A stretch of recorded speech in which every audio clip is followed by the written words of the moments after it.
And welcome back to HypeTrain. I promised you at least 5.5 years ago we would do another George Carlin reaction here at HypeTrain, and here we finally go. George Carlin on global warming,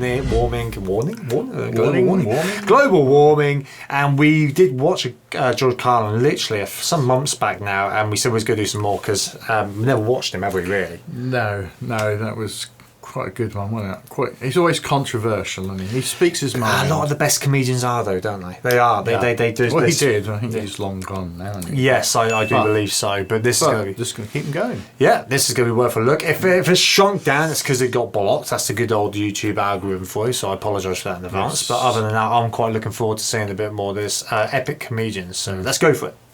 You got people like this around you. Country's full of them now. People walking around all day long, every minute of the day, worried about everything.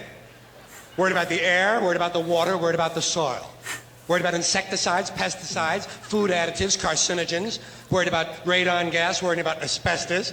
Worried about saving endangered species. Let me tell you about endangered species, all right? Saving endangered species is just one more arrogant attempt by humans to control nature. It's arrogant meddling. It's what got us in trouble in the first place. Doesn't anybody understand that? Interfering with nature.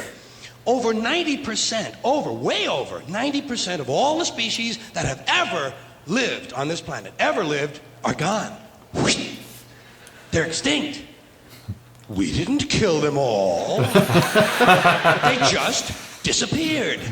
That's what nature does. They disappear these days at the rate of 25 a day. And I mean regardless of our behavior. Irrespective of how we act on this planet, 25 species that were here today will be gone tomorrow. Wow. Let them go gracefully. Leave nature alone. Haven't we done enough? We're so self-important. So self-important. Everybody's going to save something now. Save the trees, save the bees, save the whales, save those snails. And the greatest arrogance of all, save the planet.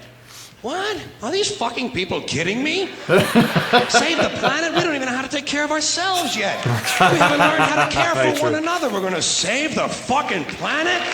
I'm getting tired of that shit. Tired. Yep. I'm tired of fucking Earth Day. I'm tired of these self-righteous environmentalists, these white bourgeois liberals who think the only thing wrong with this country is there aren't enough bicycle paths. People trying to make the world safe for their Volvos. Besides, environmentalists don't give a shit about the planet. They don't care about the planet. Not in the abstract, they don't. Not in the abstract, they don't. You know what they're interested in? A clean place to live. Their own habitat. They're worried that someday in the future they might be personally inconvenienced. Narrow, unenlightened self-interest doesn't impress me. Besides, there is nothing wrong with the planet. Nothing wrong with the planet. The planet is fine. The people are fucked. Difference. The planet is fine. Compared to the people, the planet is doing great. Been here 4.5 billion years. You ever think about the arithmetic? Planet has been here 4.5 billion years. We've been here, what, 100,000? Maybe 200,000? And we've only been engaged in heavy industry for a little over 200 years. 200 years versus 4.5 billion. And we have the conceit to think that somehow we're a threat? That somehow we're going to put in jeopardy this beautiful little blue-green ball that's just a-floating around the sun? The planet has been through a lot worse than us. Been through all kinds of things worse than us. Been through Earth. It's actually quite a good point, really, ain't it? No matter what happens in life, Earth or the planet has always found a way. It would Definitely. do, wouldn't it? Yeah, it'll either disappear or be an ice age, or it'll carry on past us one day. I heard it's that. not.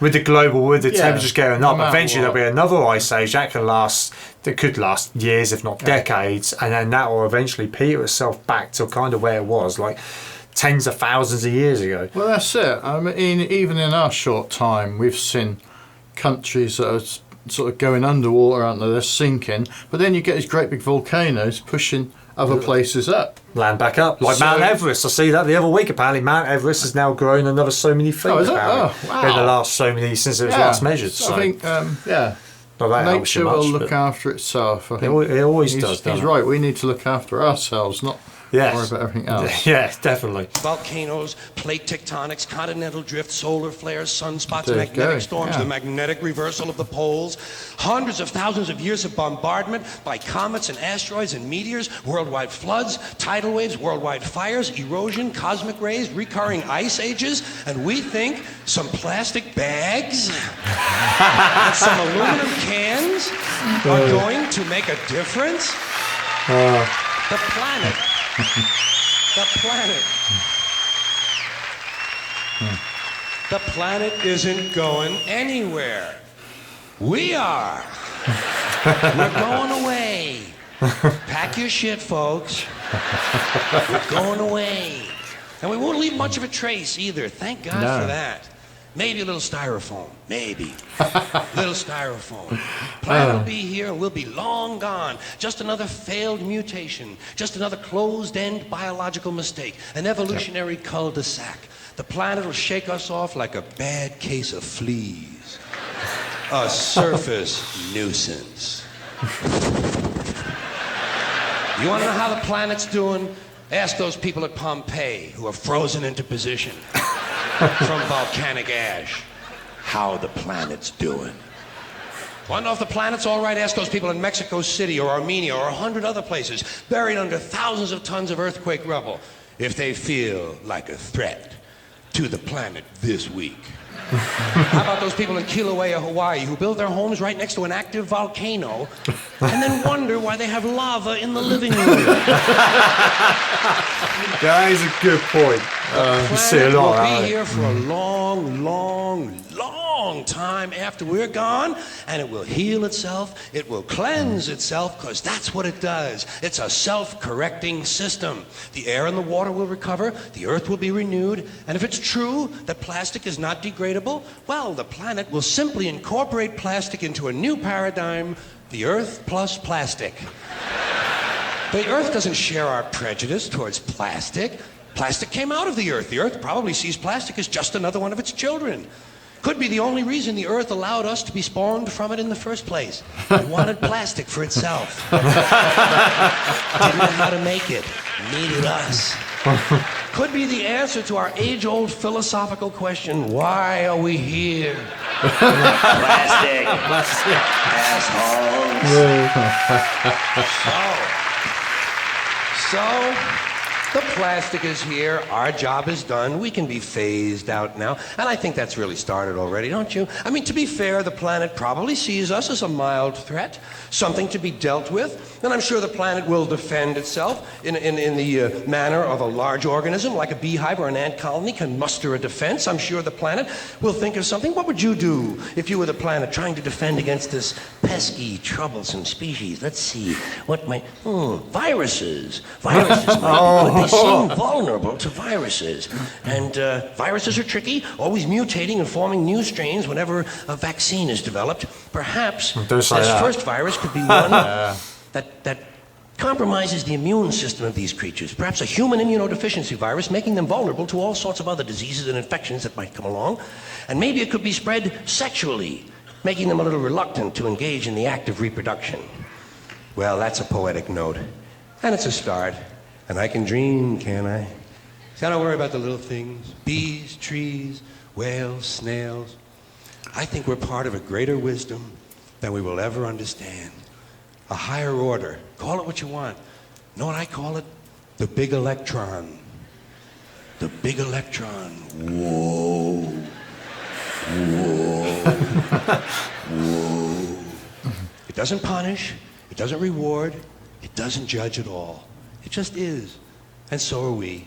For a little while. Thanks for being here with me for a little while tonight. Quite a serious note here, well. Thank you very much.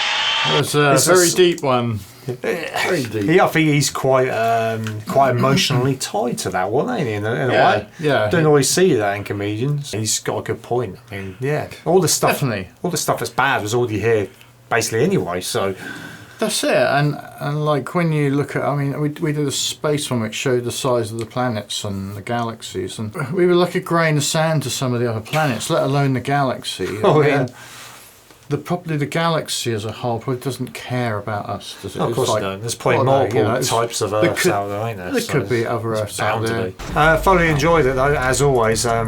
Send in your recommendations though for more George Carlin. Leave links or comments at least. If you That'd leave be links fun, in the comments, then they're I probably think lots. my jaw's aching a little bit. It's from still good, laughing, ain't it? Yeah, hopefully more George Carlin and Bill Burr or whatever to come here at HypeTrain. Thanks for joining us, and we'll see you in the next one. Catch you on the flip side.